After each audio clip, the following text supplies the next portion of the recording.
Stanley worked for a company in a big building where he was employee number 427. Employee number 427's job was simple. He sat at his desk in room 427 and he pushed buttons on a keyboard.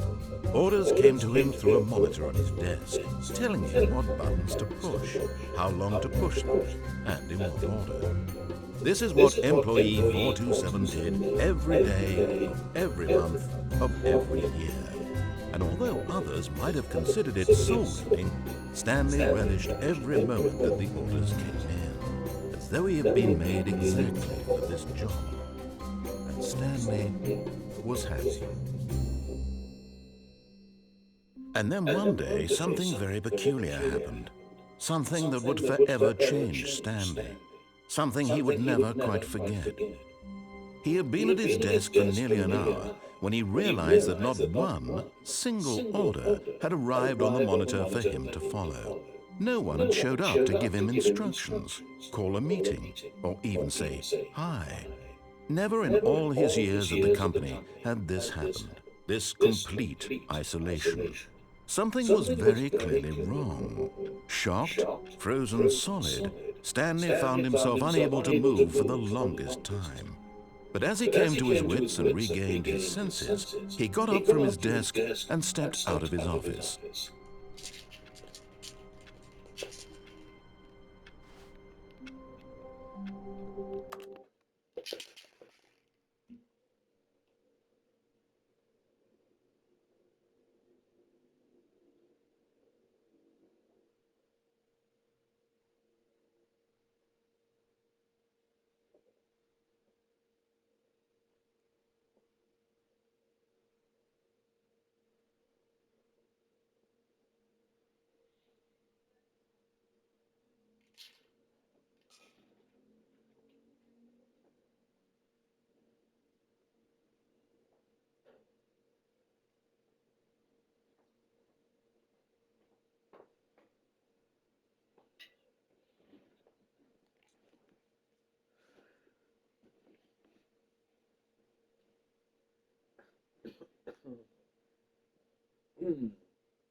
All of his co-workers were gone. What could it mean? Stanley decided to go to the meeting room. Perhaps he had simply missed a memo.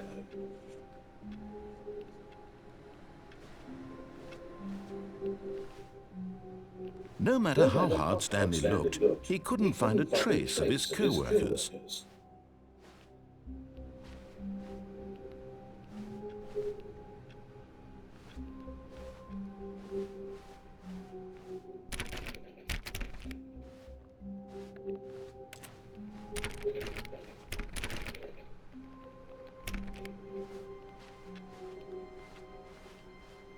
Stanley went around touching every little thing in the office, but it didn't make a single difference, nor did it advance the story in any way.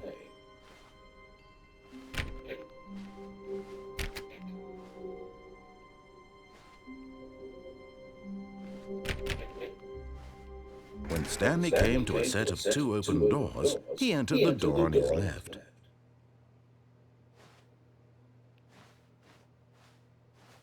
This was not the correct way to the meeting room, and Stanley knew it perfectly well. Perhaps he wanted to stop by the employee lounge first, just to admire it.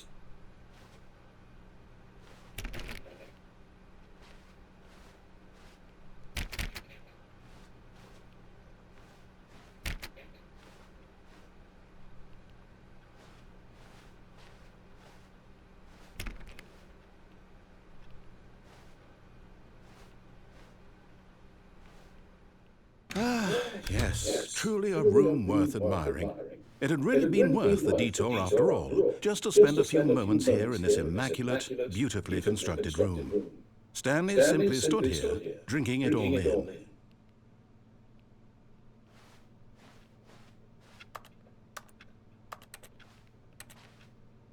Yes, really, really worth it being here in the room. A room so utterly captivating that even though all your co-workers have mysteriously vanished, here you sit looking at these chairs and some paintings. Really worth it. But eager to get back to business, Stanley took the first open door on his left.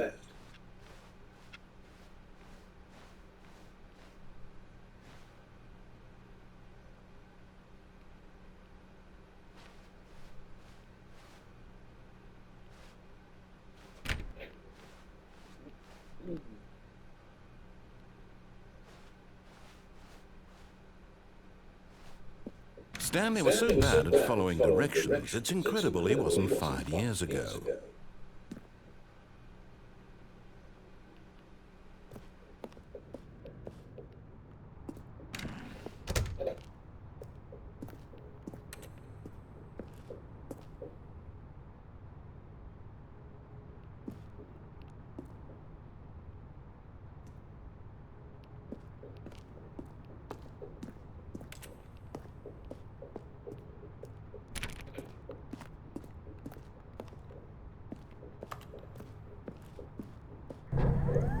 Look, Stanley, I think perhaps we've gotten off on the wrong foot here.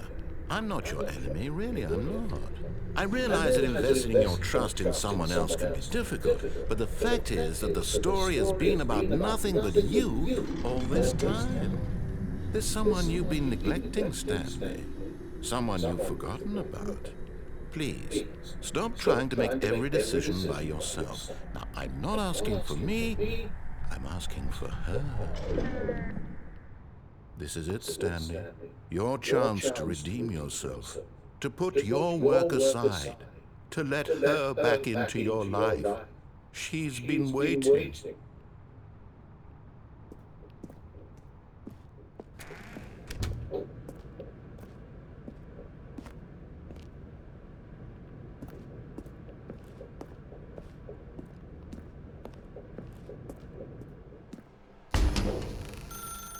That's her, Stanley. You need to be the one to do this, to reach out to her. If you can truly place your faith in another, then pick up the phone.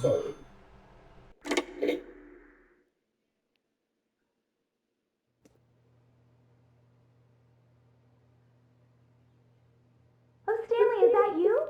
Hold on, sweetie. Sorry to keep you waiting. I'm just pulling the bread out of the oven. All right. Okay, there we go. All right, now, I want you to come in and tell me all about your day. Gotcha! Oh, come on. Did you actually think you had a loving wife who'd want to commit their life to you? I'm trying to make a point here, Stanley. I'm trying to get you to see something. Come inside. Let me show you what's really going on here.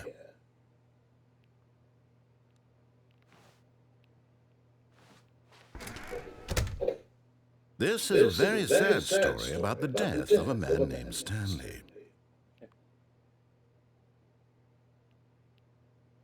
Stanley is quite a boring fellow. He has a job that demands nothing of him, and every button that he pushes is a reminder of the inconsequential nature of his existence. Look at him there, pushing buttons, doing exactly what he's told to do. Now he's pushing a button. Now he's eating lunch. Now he's going home. Now he's coming back to work. One might even feel sorry for him, except that he's chosen this life. But in his mind, in his mind he can go on fantastic adventures. From behind his desk, Stanley dreamed of wild expeditions into the unknown, fantastic discoveries of new lands. It was wonderful. And each day that he returned to work was a reminder that none of it would ever happen to him. And so he began to fantasize about his own job. First, he imagined that one day while at work, he stepped up from his desk to realize that all of his co-workers, his boss, everyone in the building had suddenly vanished off the face of the earth. The thought excited him terribly. So he went further. He imagined that he came to two open doors and that he could go through either. At last, choice. It barely even mattered what lay behind each door. The mere thought that his decisions would mean something was almost too wonderful to behold. As he wandered through this fantasy world, he began to fill it with many possible paths and destinations.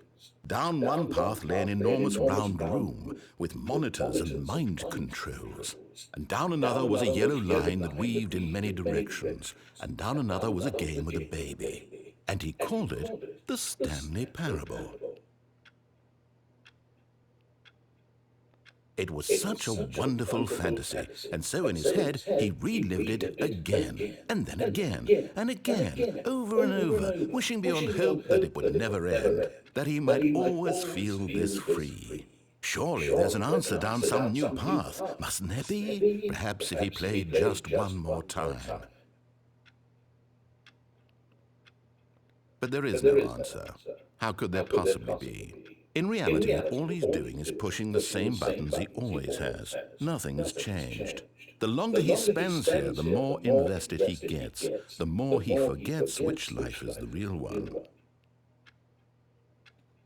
And I'm trying to tell him this, that in this world he can never be anything but an observer, that as long as he remains here, he's slowly killing himself.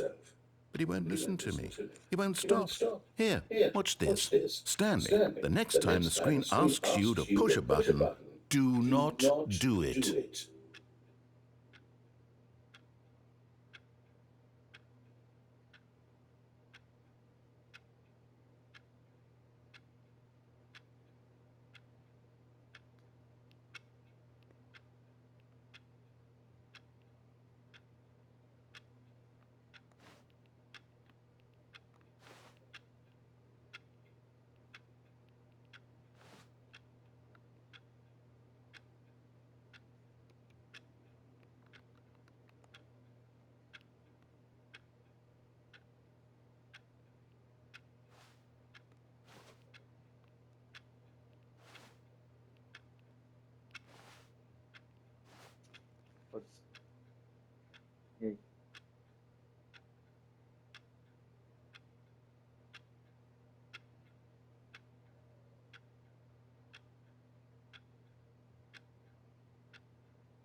You see?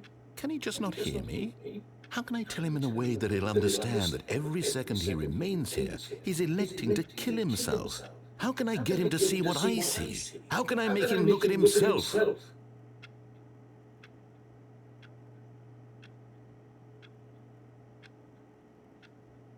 I suppose I can't, not in the way I want him to. But I don't make the rules. I simply play to my intended purpose, the same as Stanley. We're not so different, I suppose. I'll try once more to convey all this to him. I'm compelled to. I must. Perhaps, well, maybe this time he'll see. Maybe this time. And I tried again, and Stanley pushed a button. And I tried again, and Stanley pushed a button. And I tried.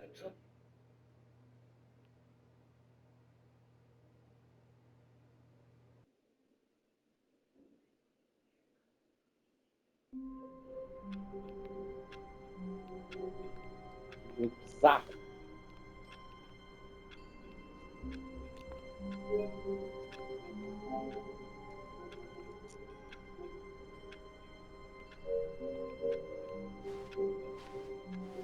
All of his co-workers were gone. What could it mean? Stanley decided to go to the meeting room. Perhaps he had simply missed a memo.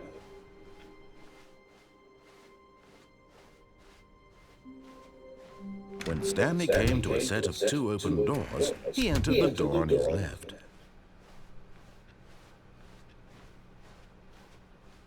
Yet there was not a single person here either. Feeling a wave of disbelief, Stanley decided to go up to his boss's office, hoping he might find an answer there. Coming to a staircase, Stanley walked upstairs to his boss's office.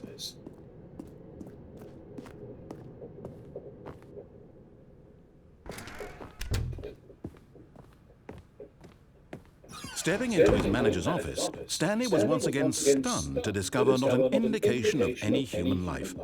Shocked, unraveled, Stanley wondered in disbelief who orchestrated this, what dark secret was being held from him. What he could not have known was that the keypad behind the boss's desk guarded the terrible truth that his boss had been keeping from him. And so the boss had assigned it an extra secret PIN number, 2845. But of course, Stanley couldn't possibly have known this.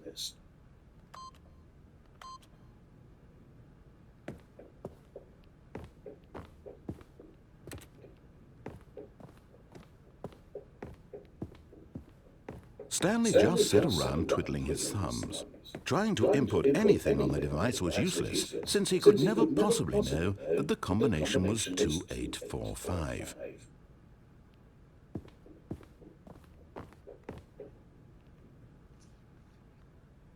Two, 8, 4, 5.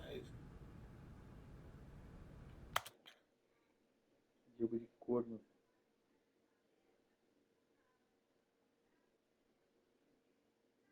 Two, 8, 4, 5. Yet incredibly, by simply pushing random buttons on the keypad, Stanley happened to input the correct code by sheer luck. Amazing. He stepped into the newly opened passageway.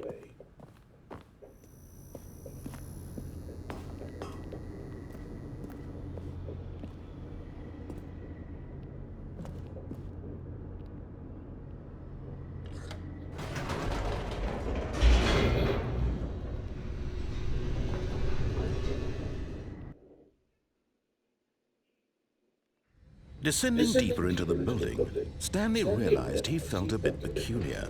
It was a stirring of emotion in his chest, as though he felt more free to think for himself, to question the nature of his job. Why did he feel this now, when for years it had never occurred to him? This question would not go unanswered for long.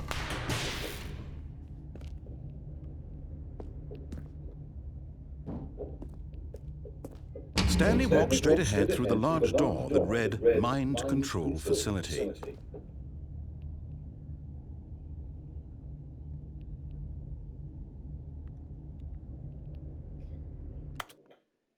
Vai tomar no cu, esse cara quer me fuder. Esse cara quer me fuder.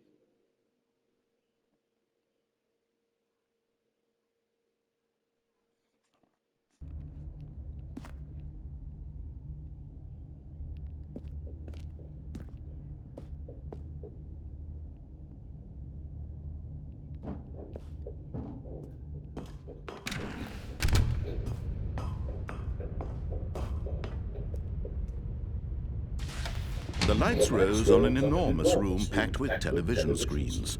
What horrible secret did this place hold? Stanley thought to himself. Did he have the strength to find out?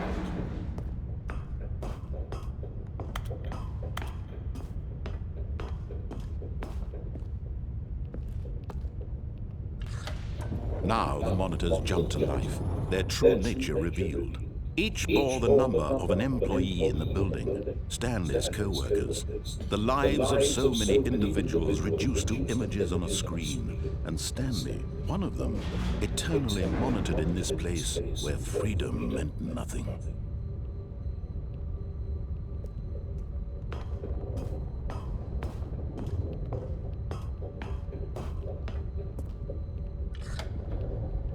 This mind control facility, it was too horrible to believe. It couldn't be true. Had Stanley really been under someone's control all this time? Was this the only reason he was happy with his boring job? That his emotions had been manipulated to accept it blindly? No. He refused to believe it. He couldn't accept it. His own life in someone else's control? Never! It was unthinkable. Wasn't it? Was it even possible? Had he truly spent his entire life utterly blind to the world? But here was the proof. The heart of the operation. Controls labeled with emotions. Happy, or sad, or content. Walking, eating, working. All of it monitored and commanded from this very place. And as the cold reality of his past began to sink in, Stanley decided that this machinery would never again exert its terrible power over another human life. For he would dismantle the controls once and for all.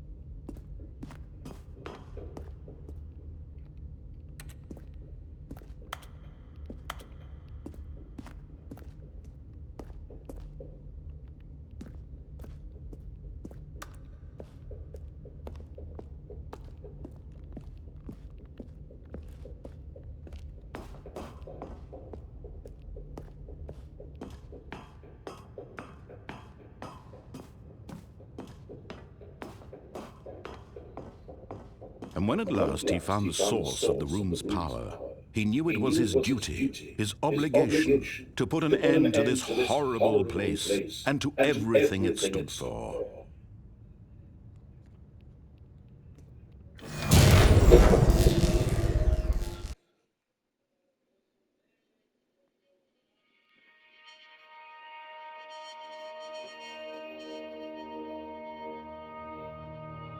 Blackness and a rising chill of uncertainty.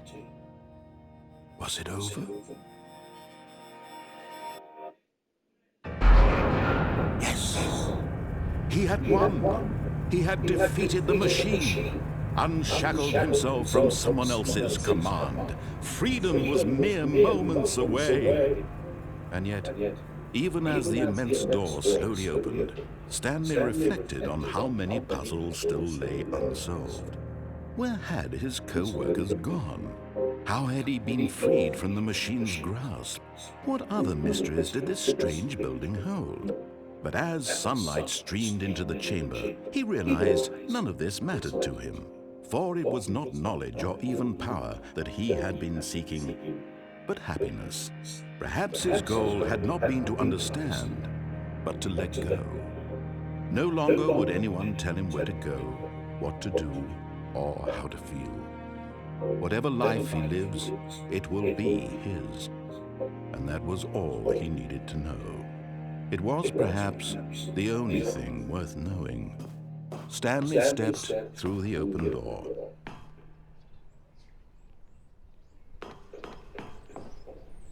Stanley felt the cool breeze upon his skin, the feeling of liberation, the immense possibility of the new path before him. This was exactly the way, right now, that things were meant to happen. And Stanley was happy.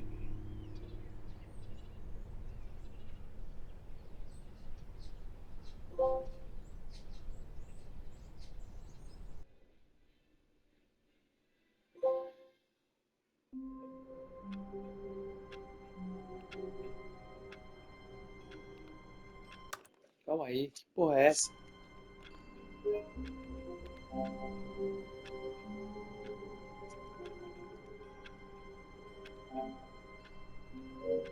Porra nenhuma. Oh! Para!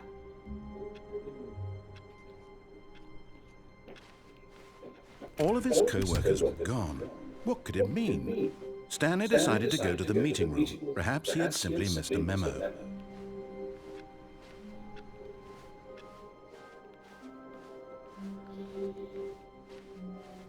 When Stanley came to a set of 2 open doors, he entered the door on his left.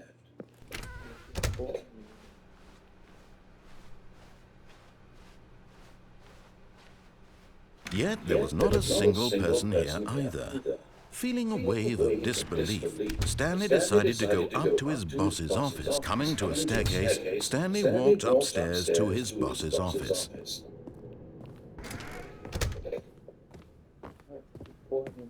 Stepping into his manager's office, Stanley was once again stunned to discover not an indication of any human life. What could it? Stanley was in such a rush to get through the story as quickly as possible, he didn't even have a single minute to just let the narrator talk. That kind of anxiety isn't healthy, so he relaxed for a few moments with some calming New Age music. Cara, que jogo sensacional.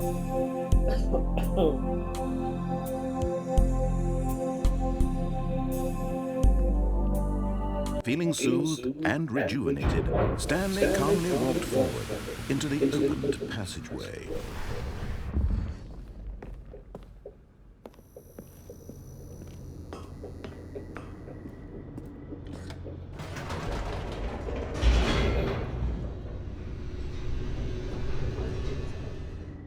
Eu não tô entendendo porra que tá acontecendo.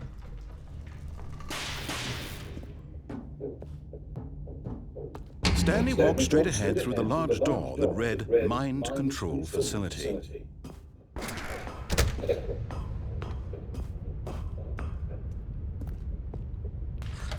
The lights rose on an enormous room packed with television screens. What horrible secret did this place hold? Stanley thought to himself. Did he have the strength to find out?